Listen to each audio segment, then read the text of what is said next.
What is up, you guys? It is your boy Phoenix Breton here, and welcome to today's video. In today's video, we are finally starting our 2026-2027 NFL Team Before Season series. Basically, just my initial thoughts of the team before the season. And we're going to be doing things a little bit differently. Normally, I go in order like NFC West, AFC East, NFC North, etc., or NFC West to NFC North, etc. This tier, I'm going to do things a little bit differently. We're going to do things a little bit random. So we're going to be just having random teams listed, um, and picked as the team that I will be talking about, which today will be the LA Chargers. So, and I do have this listed from AFC East to AFC West, which then it's NFC East to NFC West. So, the last team is the Seahawks and the first team is the Bills, but you don't see an NFC team till 17. So, yeah, that's how this is going to work, and that is how this will go for the entire series. So I do have keep track of all the teams that we've done. So so far I have an X right now on the Chargers because we're doing that one right now, and that'll be done. So yeah, but anyways, enough said. Before we get today's video, like and subscribe. We are on the road to getting to 700 subscribers. We're actually really close to 700 subscribers. But anyways, enough said. Let's get into the video.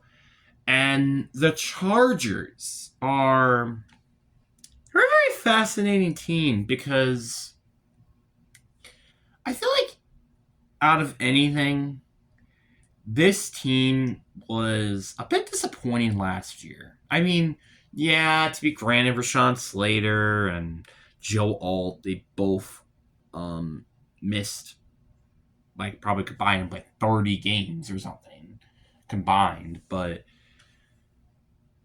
I still feel like this team is still a disappointment because it's like this team has been kind of just in this playoff hunt where it's like they always make it to the playoffs, but they never seem to actually do anything in the playoffs. They're kind of like the Cowboys of the AFC right now. And I know the Ravens used to be that title, but I think it's very more fair to say the Chargers are more that title because the Chargers have not won a playoff game in the Justin Herbert era.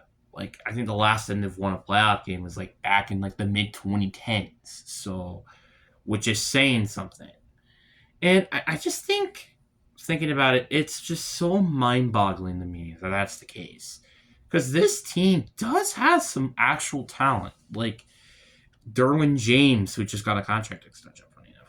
Khalil Mack, um, Justin Herbert, Amario Hampton, Lad McConkey, Rashawn Slater, Joe Alt, even David Njoku, who they signed. They actually have some talent. And they got some young fellas who are, starting to stand out a little bit, like Aurel Agares, Terrible Still. By the way, I'm sorry if I pronounce any of these names wrong. They got some young studs in there, and this team is very, it's solid. And also, Tali Tolobo, by the way, which again, sorry if I mispronounce it. So they have talent, but it's the matter of can this team just get past the first round of the playoffs? And I feel like this team has the talent to do that. Yeah, maybe their interior isn't great, on the offensive line and even defensive line. Your best player is Dalvin Thompson, who's solid, but maybe not ideal. The linebackers are a bit questionable. Their corners are a bit questionable, but I mean, I like their team. I also like the Akeem Mesidor pick. That's a very good long-term player who I think could really be a solid pass rusher for 4 or 5 years, maybe 6 years, because he is 25. But overall, I don't hate what this team is. I just think it's kind of awfully concerning. And speaking of which, and I probably should have done this before, let's look. What did the Chargers do during free agency? Because they didn't really do much in free agency, I feel like. I felt like they lost a lot of players, like Benjamin St. Justice, who was a depth piece for them. They signed Dalvin Tomlinson. They signed Tyler Jalgier. They signed Alex Ingrow from the Dolphins, who's a fullback, by the way. And that's kind of about it. They also signed Keevan Mitchell. Like, I really like their running back depth chart, by the way.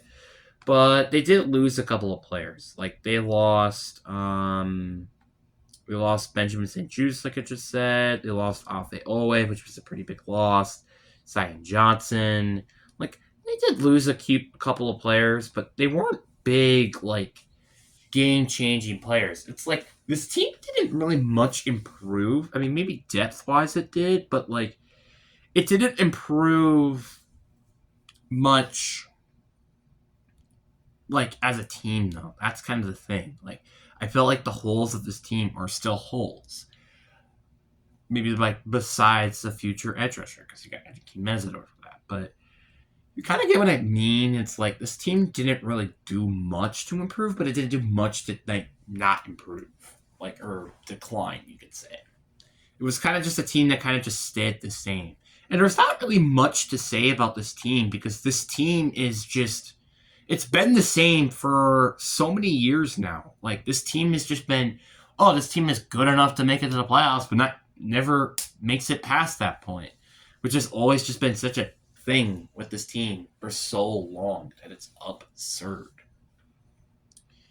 So, yeah, that's my personal take of the Chargers. And now we get into, I think, one of my favorite parts. We get to do the floor and the ceiling of the team. So the floor is the team that is by going through their season, seeing what teams can beat you at the worst possible state. I need to turn off this. Hold on a minute.